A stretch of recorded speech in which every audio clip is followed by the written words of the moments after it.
Welcome to Daytime Ottawa here on Rogers TV. A great show ahead. We're going to help you get a little zen in your life with a fabulous life and health coach.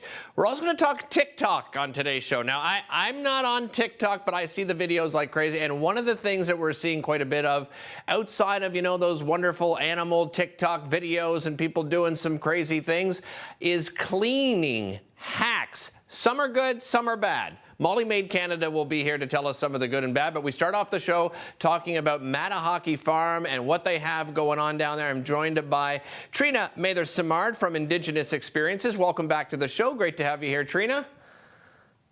Thanks so much for having me, Miigwech. Thank you. Miigwech, back to you. Let's talk a little bit about the farm itself for people that haven't visited the farm, because it is there year-round. We're going to talk about the wonderful festival you have coming up, but let's talk about the farm in general and what you offer year-round to people. Absolutely. So we just moved on to this beautiful new farm ground. Many in Ottawa probably know it as the old Lone Star Ranch at 4420 West Hunt Club Road, and it's now Madawaki Farm, and that means to share the land. And so we're really excited to, build and develop all of these programs and events that really share our Indigenous connection to the land and welcome visitors and our Ottawa residents to come out and join in that celebration. We have our festivals like Sigwan that we'll talk about later, but we also have a year-round marketplace where we now have over 40 Indigenous crafters and makers. And so it's just a beautiful spot. You can drop in and get Indigenous craft or food. And come summertime, we're open 7 days a week in May. And right now We're open 5 days a week. So excellent. We welcome people to come out.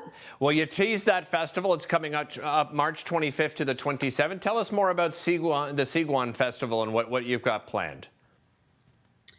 Yeah, so one of the great things about moving to the farm is we wanted to kind of really share the Indigenous teachings behind all these change of seasons for us.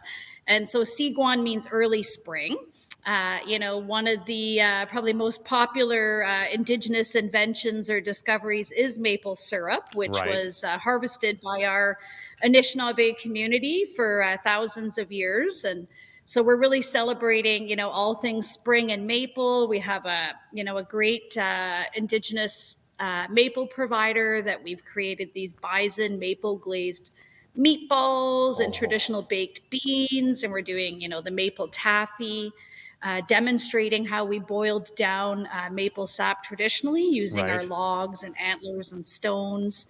And, just great family fun. We've got powwow dance performances and storytelling and horse-drawn wagon rides. So lots happening on the farm March 25th to 27th. So bring your appetite, that's for sure, just as you're describing everything that you've... And that's just a touch. That's just touching on some of the food that's available as well. It is. Also want to talk about the spirit horses, something that I know that you're incredibly proud of there at the farm. And these are very unique horses. Tell us about the spirit horses. Yeah, so the spirit horses really inspired us to move to this farm. So the Ojibwe spirit horses that we have here are the only, and there they are there. They're the only Indigenous horse breed to Canada. So they lived in harmony with our communities. They roamed wild in the forests. And we're very proud. They were almost extinct. It went down to only 4 remaining horses in the breed in the 70s. And it's now gaining some strength with 150. And we're very proud to have 5 of them here at the farm that we use to help share their story of resilience. And we are adding 1 mare, expecting a foal this summer as well. Oh, nice. Excellent. I know that you're going to have workshops as part of the Sigwan Festival as well. Tell us a little bit about some of the workshops. Yes, of course. So we are having a visual arts workshop where people can create some of the traditional woodland art characters that they're going to see in a puppet production that we're doing. So ducks and hunter and wolves and our petroglyphs. And so some great, they can create their own little visual art piece. And one of our beaters is doing all different skills level, from kids to, more intricate beading opportunity as well. So yeah, there's a couple of options to, spend some time and create your own little souvenir. Of course, so many Canadians across the country are having these conversations of reconciliation, and you have the Reconciliation Rock Station there as well for people to visit. Tell our viewers about that.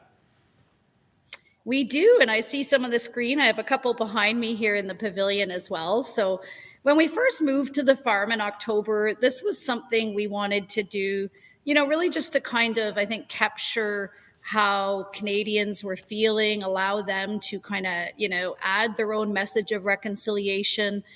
So we have these orange rocks, and people are welcome to, kids will create a picture, families will write a message, and, really whatever they want to share in terms of their thoughts on reconciliation and remembering our lost children. And then people, once they've made these rocks, are able to place them on our legacy trail, walking trail that we have here on the farm. Trina, do you recommend that people register beforehand? Are you still having some capacity limits at the farm? We are still having capacity, yes. We are opening up more numbers for our June festival, but Okay. for Sigwan, we are still most certainly doing pre-registered. I know sometimes slots are already full, so I think if people are interested, to visit our website at indigenous-experiences.ca. And you'll see Sigwan on there. It is free to attend and register. We're just trying to manage how many come in every half hour. Right. Trina, real pleasure having you on the show again. Thanks so much for joining us today. Thanks, miigwech. Miigwech. I want to mention to everybody as well, if you're looking into those workshops, by the way, there is an extra fee. All the information is on that website. Again, the website is indigenous-experiences.ca. We're coming back after the break with Veronique from Molly Maid Canada with some cleaning hacks.